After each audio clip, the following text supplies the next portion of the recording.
তাই আপনাদের সন্তানকে বলতাছি যে সন্তানেরা বাবা মা দেখেন না, আপনারা প্রস্তুত থাকেন, আপনাদেরকে প্রকৃতি একদিন এই হিসাবটা দিবে। আপনার ছেলেরাও আপনাকে একদিন বৃদ্ধাশ্রমে রেখে আসবে। আপনার ছেলেও বলবে যে আমি আসতে পারবো না, আমার বাবার জানাজায় আমি অ্যাটেন্ড হব না। আপনার জানাজাও অ্যাটেন্ড হবে না। আপনার বাবাকে যেমন আপনি দেখতেছেন, আপনার ছেলেও আপনাকে এমন দেখবে। আপনার বাবাকেও আপনি দেখতে পারেন না, আপনার ছেলেও আপনাকে দেখতে পারবে না। এটার প্রস্তুত থাকেন। এক বৃদ্ধাশ্রমে গিয়ে ফোন দিছে, তার ছেলেকে ফোন দিছে এক লোকে বলতেছে আপনার বাবা তো অনেক অসুস্থ, আপনার বাবাকে একটু আপনার দিকে দেখতে চাইতেছে আপনার বাবা। ছেলে বলতেছে না আমি আসতে পারবো না। পরে আবার 2 দিন পরে ফোন দিছে, বলছে মরছে না, এখন মারা যায় নাই। মারা না যাওয়ার পরেও সে বলতেছে যে আপনার বাবা মারা গেছে, আপনি একটু আইসা আসেন। বলে আসতে পারবো না। ইস, কষ্ট করলে ফাইটা যায়। বলে আসতে পারবো না, আপনারা দাফন দিয়ে দেন। পরে বলছে ভাই না প্লিজ আসেন, আপনাকে অনেক বলছি না আপনি দাফনে যাতে থাকেন, এই কথাটা বলছে যে আমরা থাকতে পারবো না, আমরা এগুলো রেডি করতে পারবো না। বলছে যে ওই লোকে বলতেছে যে বৃদ্ধাশ্রমে যে লোকটাকে দেখতো, ওই লোকে বলতেছে আপনারা শুধু আসেন, আমি সব রেডি করে যাব, আপনি শুধু জানা যায় অ্যাটেন্ড করবেন। কার জন্য কি করতেছেন? আপনার কোন ছেলের জন্য আপনি টাকা জমায় রাখতে চাইতেছেন? আপনার কোন ছেলেকে পড়াশোনা করা মানুষের মতো মানুষ করার চেষ্টা করতেছেন? এই যে ফেসবুকে ভিডিওটা দেখার পরে কলিজায় পানি নাই। এক বৃদ্ধাশ্রমে গিয়ে ফোন দিছে, তার ছেলেকে ফোন দিছে এক লোকে বলতেছে আপনার বাবা তো অনেক অসুস্থ, আপনার বাবাকে একটু আপনার দিকে দেখতে চাইতেছে আপনার বাবা। ছেলে বলতেছে না আমি আসতে পারবো না। পরে আবার 2 দিন পরে ফোন দিছে, বলছে মরছে না, এখন মারা যায় নাই।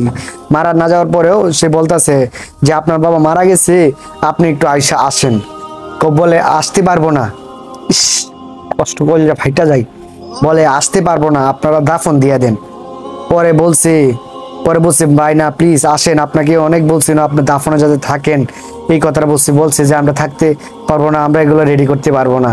বলছে যে ওই লোকে বলতেছে যে বৃদ্ধাশ্রমে যে লোকটাকে দেখতো, ওই লোকে বলতেছে আপনারা শুধু আসেন, আমি সব রেডি করে যাব, আপনি শুধু জানা যায় অ্যাটেন্ড করবেন। এত কথা বলার পরে গিয়া আসছে। দেখেন দুনিয়াতে কতটুকু নিকৃষ্ট মানুষ হইতে পারে।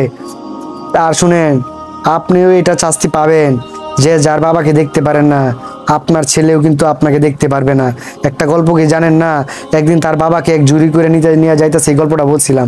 জুরি করে জিয়া নাইতেছে, তার সাথে তার ছেলে ছিল, তার বাবাকে জুরি করে ফালাই দিয়ে আসতে যাইতেছে, তার বাবাকে দিয়ে কিছু হয় না। পরে যাওয়ার সময় তার ছেলে বলতেছে বাবা দাদাকে কই ফালাই নিয়ে আসতেছো? বলে ওনাকে দিয়ে কিছু হয় না, তাই ফালা দিয়ে আসতেছি। পরে বলছে বাবা তুমি যখন ওই আমার দাদাকে ফালায় তুই আসবা, তখন জুরিটা কিন্তু সাথে নিয়ে আসবা। বলছে কেন জুরির সাথে নিয়ে আসবো কেন?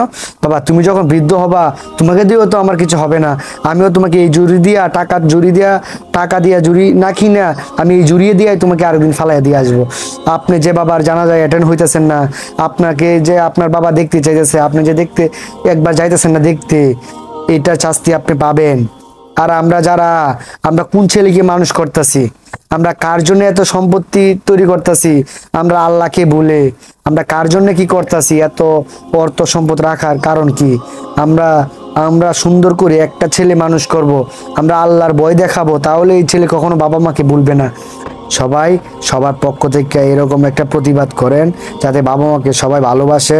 এরকম একটা আইন তৈরি করুক, যাতে যে বাবা মাকে না দেখবে তাকে জেলখানায় থাকতে হবে, তাকে জেলখানায় পচতে হবে।